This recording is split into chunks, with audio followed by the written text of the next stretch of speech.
कि क्यों ना कोई पठान, खान, अंसारी, शेख, कुरैशी बने मेयर। आई लव मोहम्मद सल्लल्लाहु अलैहि वसल्लम बोलने वाला पठान, खान, शेख, सैयद, अंसारी, कुरैशी क्यों नहीं बन सकता? एक दिन हमारी हिजाब पहनने वाली महिला भी मुंबई की मेयर बन सकती है और इंशाल्लाह एक दिन बनेगी। 1961 मध्ये मुंबईत मुस्लिम लोकसंख्या साधारण 8% होती. 2011 पर्यंत हा आकडा वाढून 21% पोहोचलाय. भविष्यातही जर या विशिष्ट जमातीच्या लोकसंख्या वाढीची हीच गती कायम राहिली, हाच दर कायम राहिला, तर 2051 पर्यंत मुंबईची 30 ते 35% लोकसंख्या ही फक्त या एका विशिष्ट समुदायाची असेल, अर्थात मुसलमानांची असेल.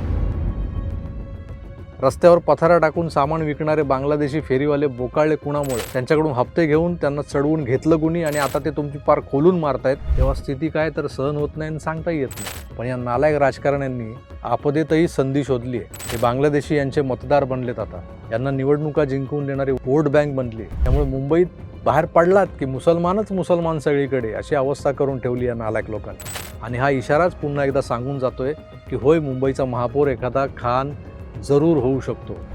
मी केलेला दावा खरा ठरलाय. पाहिलं?